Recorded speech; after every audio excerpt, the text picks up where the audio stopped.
In this lesson, I'm going to be running some transmission tests to help me determine what maps I should be painting in Substance Painter to control transmission effectively. I will also spend the end of the lesson preparing the final topology of the asset for UV mapping in Maya.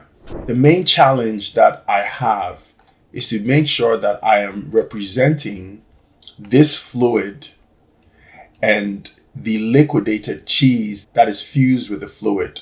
I need to be able to represent them together on the fluid mesh that I created in the previous lesson. I'm talking about this single-sided fluid mesh that is draping over the bottom part of the top patty and coming all the way down over the cheese and the bottom patty and then draping over the bottom bun. What you're looking at here, by the way, is an imported version of the burger at a fairly high subdivision level. The real asset will definitely have a lower poly count and will rely on displacement maps and normal maps to pull out this detail. But this high-res import is just so I can run these tests. Here's what it looks like. These are all the meshes that I exported from ZBrush. I think I exported mostly subdivision level 4. And I have separated the fluids into their own subgroup. I have this main fluid mesh. Then I have the fluid for the bottom patty. It's a double-sided mesh, and so is this one. This one is also a double-sided mesh. Depending on how well it works, I might go back into ZBrush and change this to be a single-sided mesh or make all the other necessary changes that I need to ensure that this works. I think I might also go back and add some larger shapes in this top region here, or make this fluid mesh less pronounced in certain areas, because right now it looks all consistent.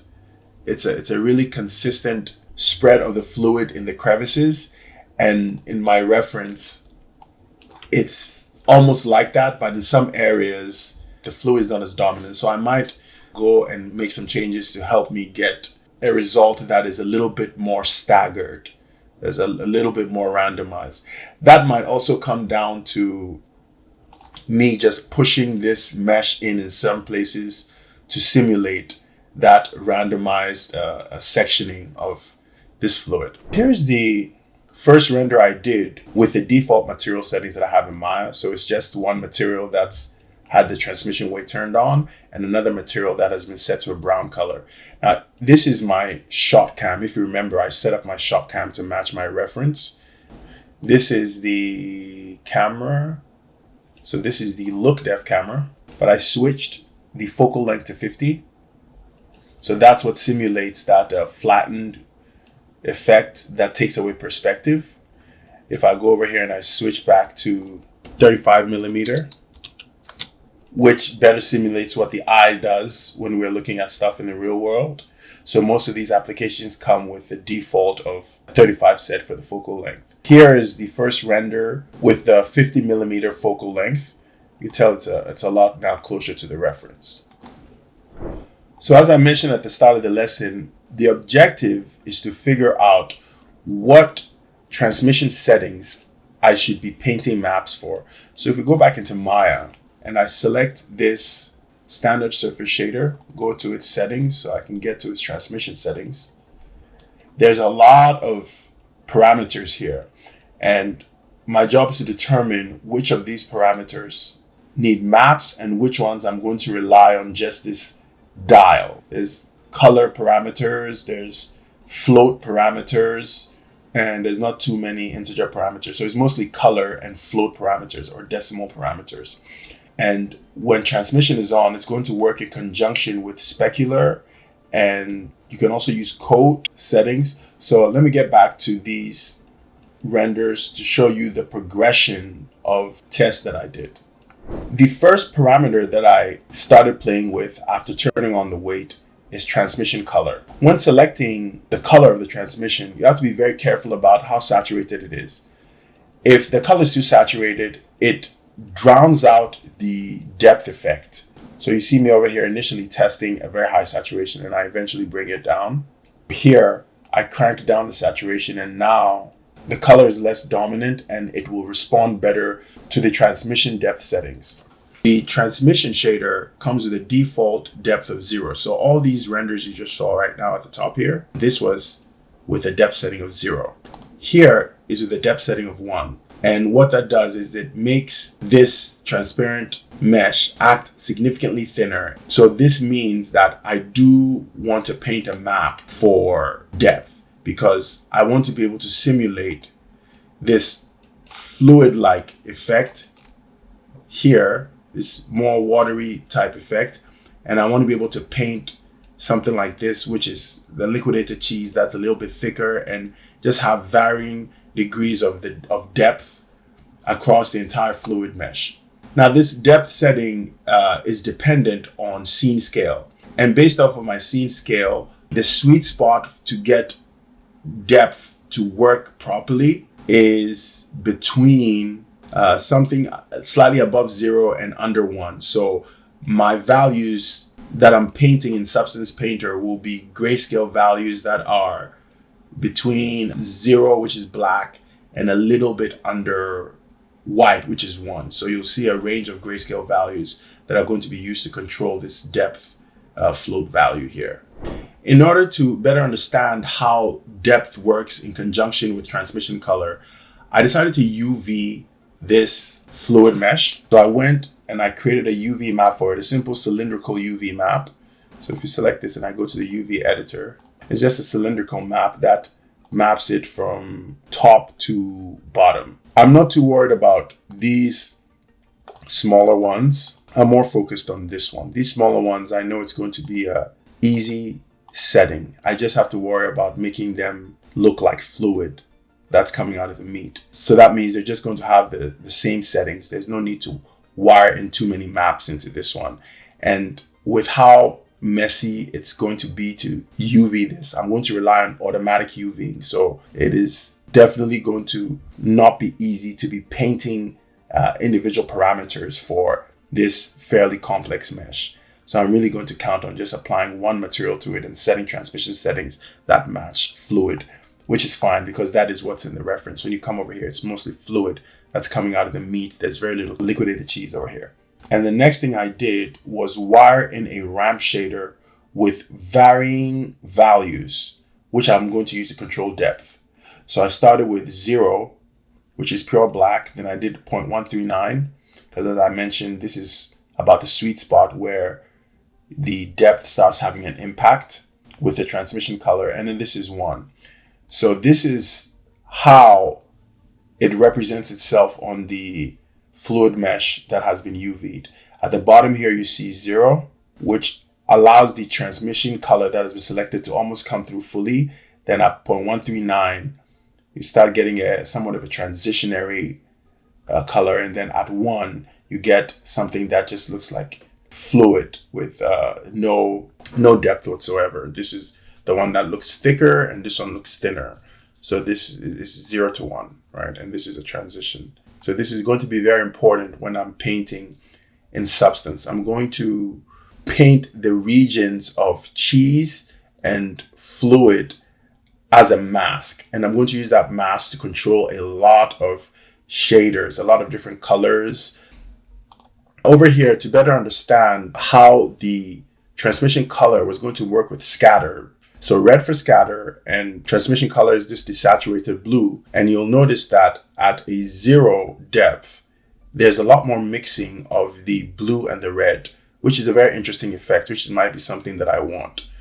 But I just picked 2 extremes just to be able to study this. Now, as we get to the 0.139 depth, the transmission color almost is not prevalent and is dominated by this really saturated red of the scatter. And for values higher, once again, it remains like this clear fluid, which is good. So these 2, I'm going to be very mindful about how I use the transitionary areas of the depth map to control how I'm transitioning from solid cheese to the more clear fluid. For the most part, when I see people using transmission color and scatter, they pick about the same values, but I like that the different colors work together to mix well. So I might vary these colors slightly to see what effect I get. for the areas that are going to be covered in cheese and also the transitionary areas. So I'm definite now that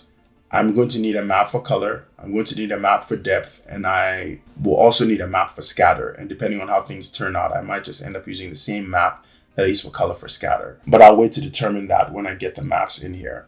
In this image, I want to show yet again that if you crank transmission color up, it'll drown out all the depth effects. Whatever depth value you pick will have no impact on the thickness or thinness of the fluid. The next thing I wanted to find out was index of refraction. This is a very important value for the standard surface shader in Maya and pretty much for all PBR shaders. This is a page called Pixel and Poly. It's a very useful resource and it lists the index of refraction for various different materials.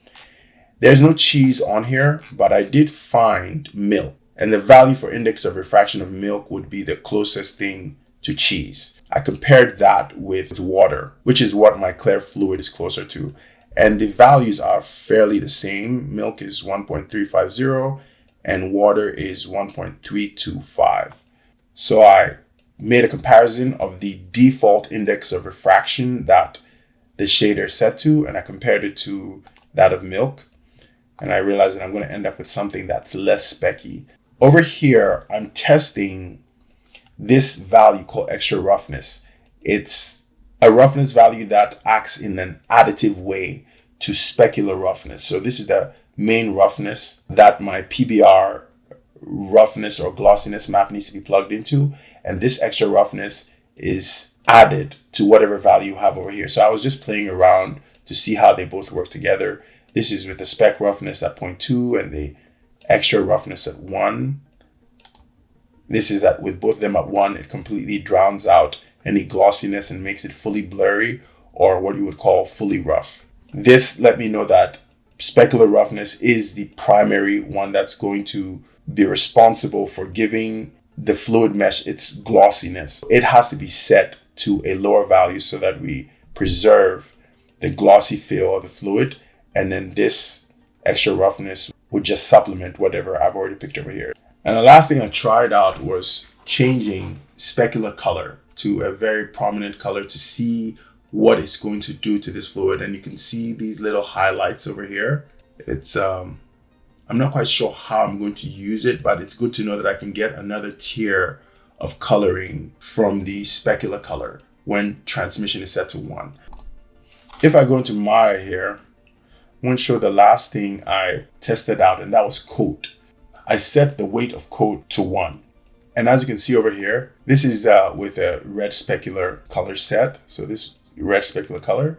When I turn on coat, I get a whole another tier of specularity, which I think will come in very handy. It looks really good. I want to mention that I'm an artist, so my objective is to use all these parameters in whichever way I need to match the visuals that I'm seeing in my reference, or to accentuate them, to make them look really cool. So I might be pushing the asset to look a certain way with unrealistic parameters. As long as it yields something that looks good, that's going to be fine. So I will be using this code, I think, for sure, when I have seen how the maps are working. There is one more value up here, which is called scatter anisotropy, and it is responsible for biasing the scattering effect either towards the light or away from the light. So that might be also something that I might be dialing up or down when the maps come in here to achieve something that looks good. Like I want to see what it looks like at the default of 0, which scatters it evenly.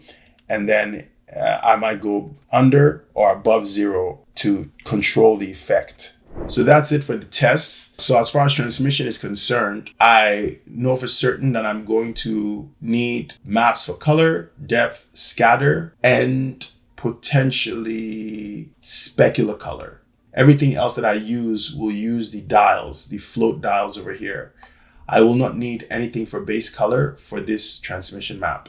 That will not be the case for the main burger. The main burger assets will use the standard roughness, base color, normal, and displacement maps. And so will the fluid. This fluid will use displacement maps and maybe a normal map. I'll see if I need both of them. But Yeah, the rest of the burger will use the standard PBR shaders for a metalness, roughness PBR workflow. But this fluid will use what I just mentioned, the maps that I said I'm going to paint. And these fluid meshes will just rely on a singular material that will have all the parameters controlled here in the attribute editor without the need for any painted maps. I'm going to close out the lesson by inspecting all my topology and sending the final published topology to Maya in preparation for UV mapping. So I'll step through starting with the top bun.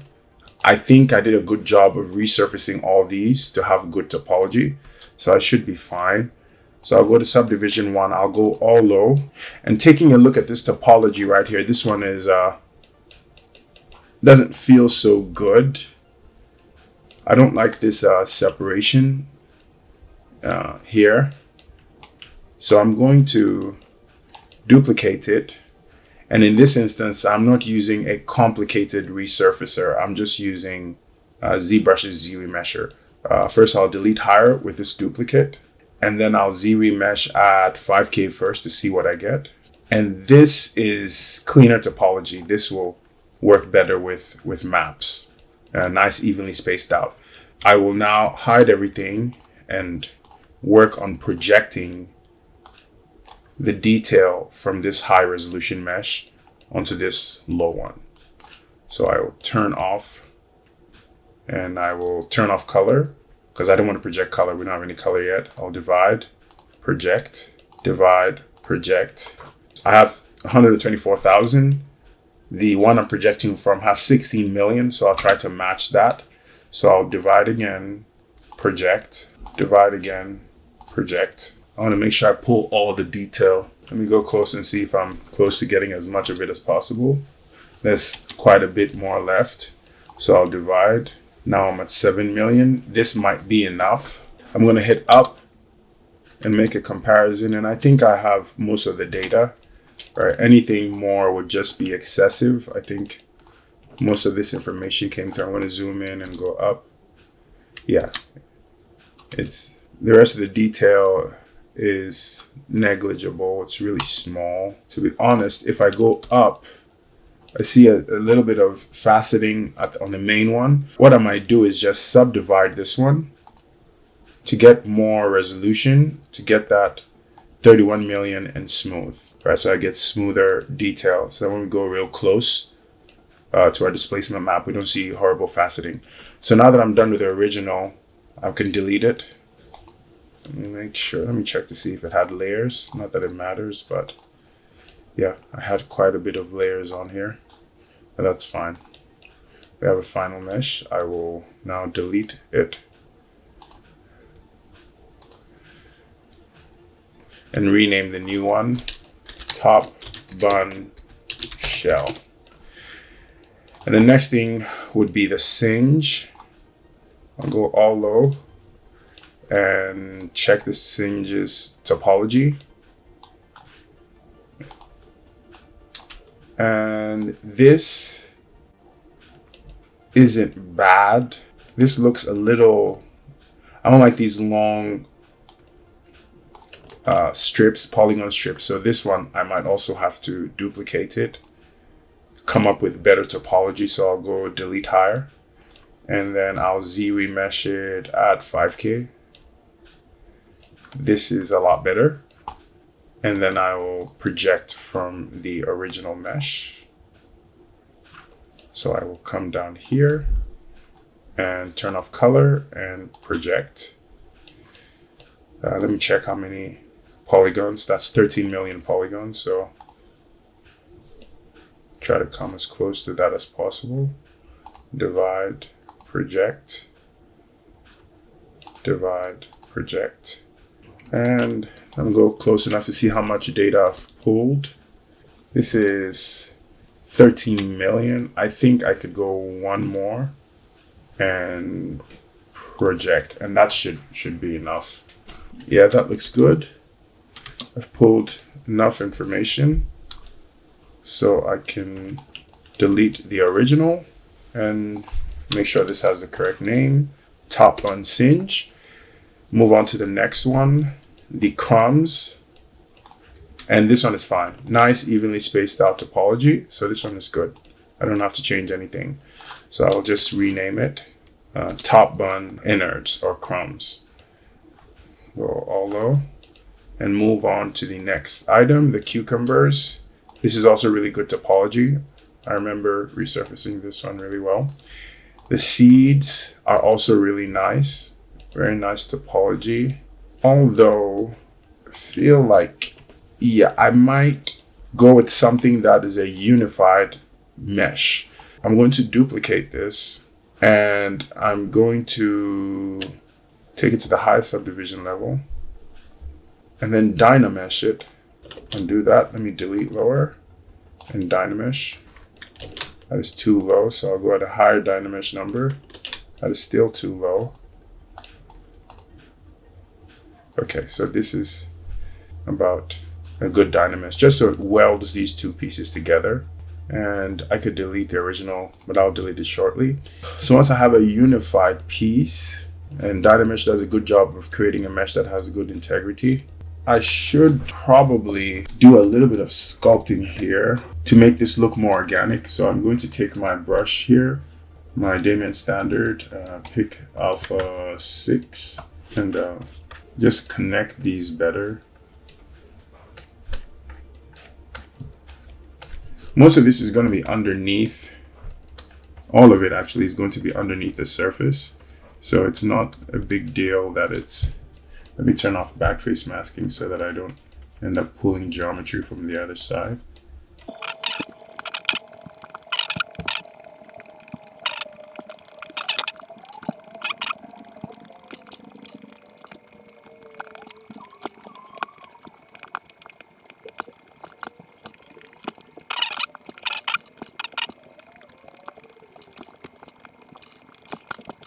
All right, so that should be enough. For something that's on the surface. That should work. And I'm going to duplicate one more time and create the final topology. So a 5K Z mesh should be fine. Okay, that looks good. Now it's time to project the detail. So I will divide, project until I have all of it. And I think, yeah, I think I have everything from the surface. Yeah, as I hit up and down, look, my original surface, looks like I was able to pull everything. So now that I'm done with these two surfaces, I can delete these two.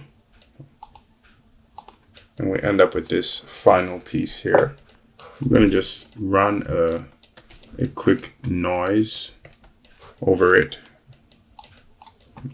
So I'll go to surface, noise, edit, frame, just give it something. Just give it a little bit of strength and reduce the scale. Clear the graph a little bit. Okay, looks like I might need to add, I definitely need to add a little bit more geometry.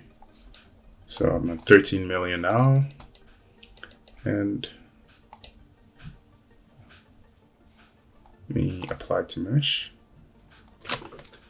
That's not enough. So I'll just increase the strength a little bit more. Go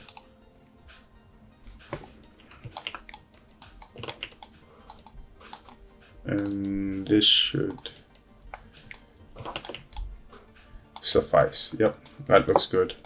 I'm going to pause the video and I'm going to do the work on this one, everything that I just did on the previous one, and I'll come back when it's done. I gave it the same treatment. I'm going to see how they both look like with their respective seeds. So I'll crank these up. Yeah,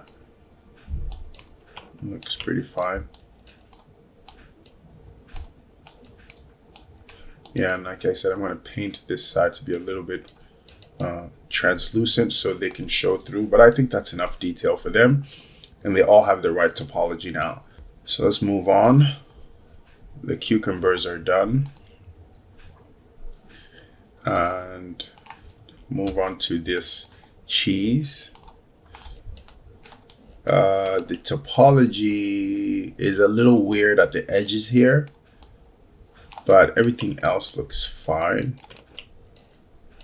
Yeah, it's a little weird because it was extruded. So I'm going to duplicate this, delete higher, resurface it. Yeah, this feels a lot better. And then I'll project the detail from the original. Turn off color, divide, project, divide, project. My machine crashed, so I had to do a lot of that seed work all over again. But I'm going to continue with this projection of this cheese. So I'll go divide, project, project. And this will be the last one. After this, I'll pause the video, go down and do all of them, and come back when I have all my final topologies, because I'm going to be doing pretty much the same thing. I'm prioritizing evenly spaced topology over these uneven spacing topology results that I have. So in a case like this, I think I pulled most of the data. And there's something about this mesh that looks problematic. It doesn't feel right. I'm going to delete the original since I'm done with it. Bring everything back and see how this mesh is faring. Yeah, there it is right there. Okay. Looks like the problematic areas are not the exposed areas. So it's not too much of a big deal. But I will go in here and smooth some of this out because there's some weird faceting there. This is the top cheese. It's supposed to have like a silky, smooth feel. So these transitionary spots, I'll just smooth them out. This isn't supposed to have aggressive detail. Its detail is supposed to contrast that of the things around it and be less noisier. All right, I'm going to step down, get all these done. I'll inspect them one by one and then get their new topology with ZRemesher and then project the detail. And I'll come back when I have all my final topologies. But I'm close to the end and most of the topologies are good. At this bottom here, I have these fluid meshes, these two. Let me isolate them. And it's fluid that's on the floor and making contact with the burger, or making contact with the bottom bun. And they're two separate pieces. So I'm going to weld them into one. I'll do that by merging group. Merging folder, I mean. Come over here, dynamesh it to make it one mesh. And then I'll resurface it. Actually, before I do that, I'll duplicate it just so the resurfacing might ruin the silhouette. So I will resurface it at 5K. Most of these meshes are being resurfaced at 5K.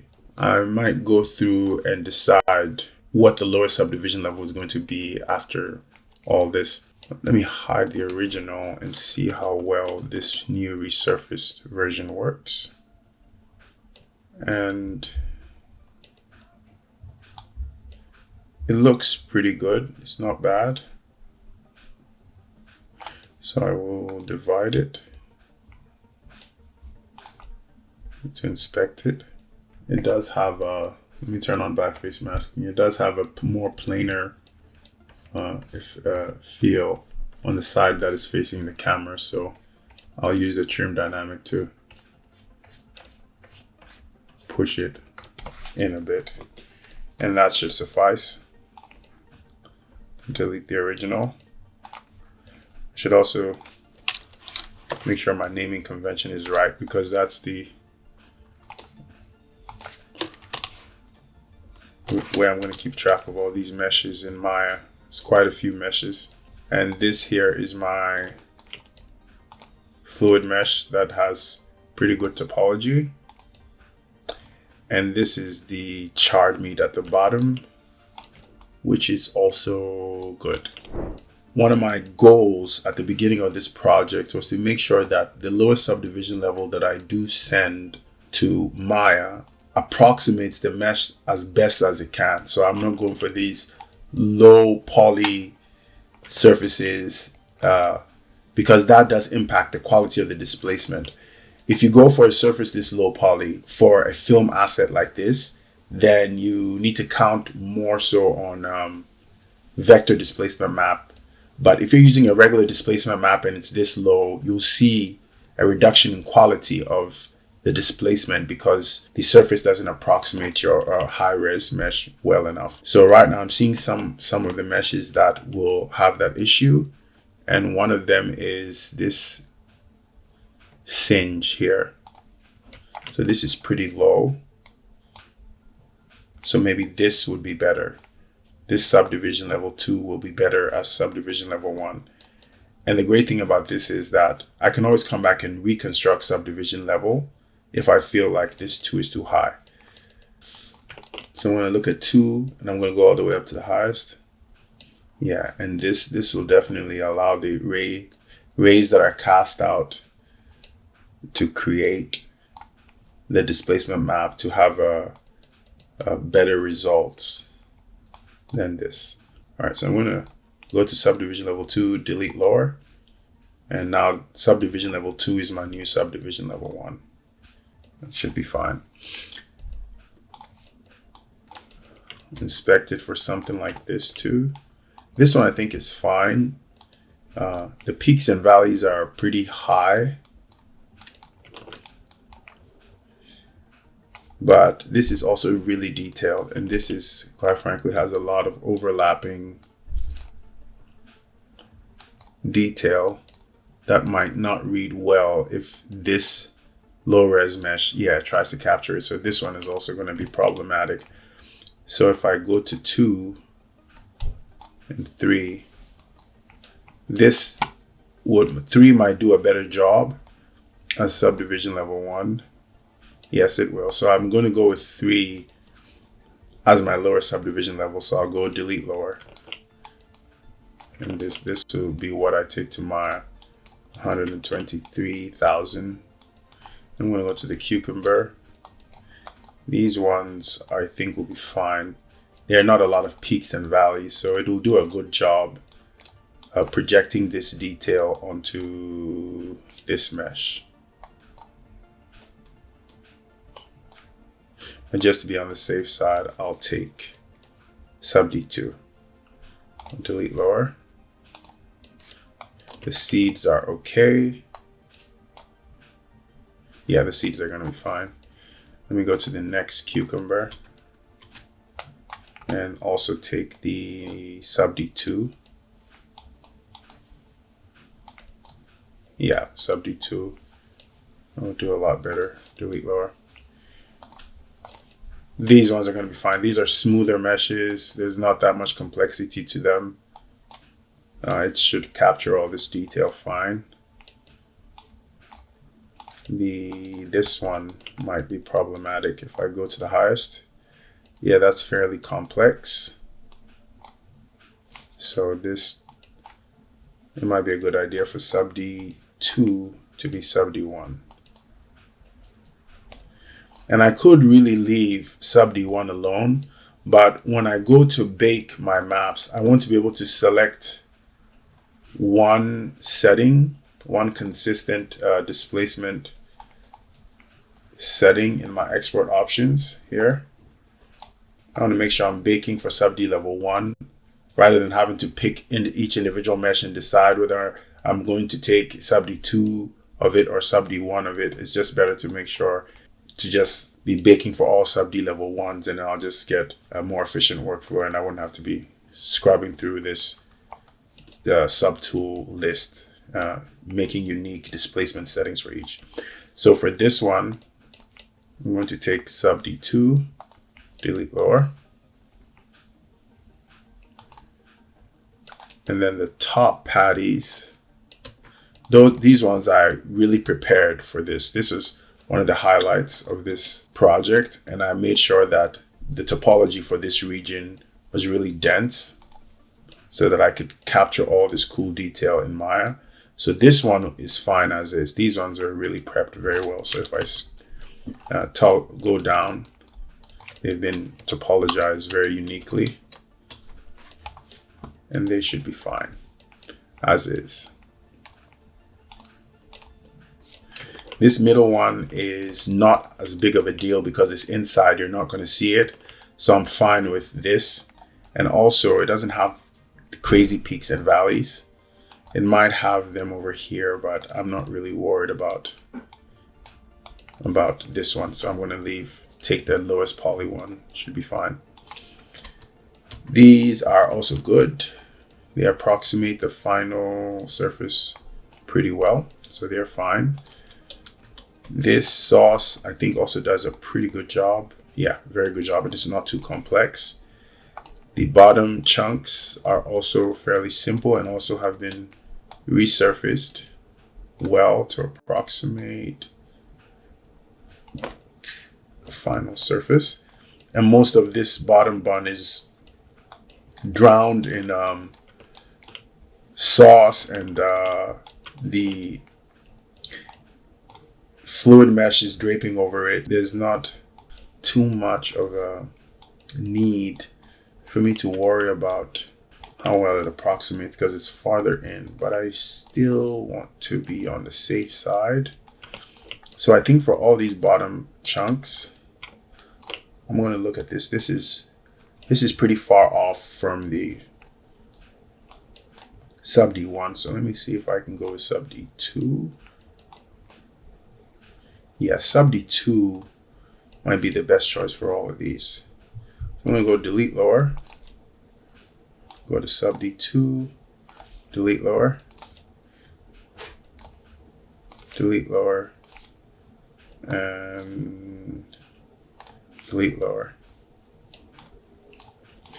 And that should be it. These are the onions. They also have really complex detail, I think. Yes, fairly complex detail. So it will not come through. Yeah, so I think for those, I'm going to take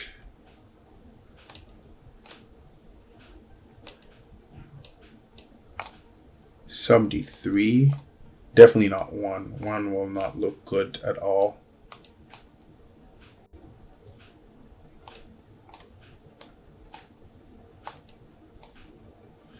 Yeah, I might be taking 4 for these, so I'll delete lower. Yeah, that's pretty dense. That's fine. These ones have already been optimized. And I also need to go to the top bun and check out its onions. Yeah, same issue here. I have to take 4 because they're fairly complex. Otherwise, none of this detail will pop out nicely. So I'll delete lower. And now I'm on this bottom bun. Yeah, this is very important. And this one, yeah, this is probably one of the more complex meshes of this project. So when I go back to 1, yeah, this is pretty low. And go higher. All right, so I'll go to 2. That's pretty good. Or maybe 3 is the best choice. That's 102 versus, let me pan a bit around. Yeah, I'm gonna go with 3. So this asset will easily be 1,000,000 polygons in Maya. This fluid mesh is gonna be fine. I just have to make sure that I divide it a few times so it doesn't have any faceting. And this fluid mesh, also really important. It's a piece that's visible on the surface to the audience, and this also has some really granular information here.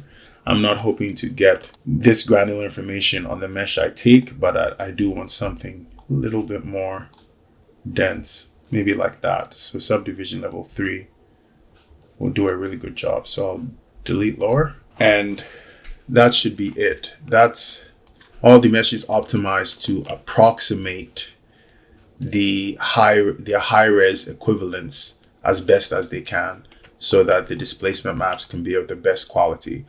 So I'm going to export all these to Maya and assemble my final topology in Maya in preparation for UV mapping, and then I'll close out the lesson. So with everything on, I'm just going to go to Subtool Master. First, let me make sure everything is all low.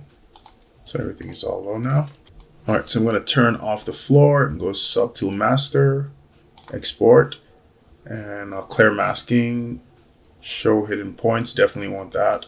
Turn off creasing, even though I didn't use any creasing, and yeah, this should be it. I'm going to export all of it as an OBJ, and I'll come back when I've imported everything into my Maya scene. So here's the final published mesh in Maya.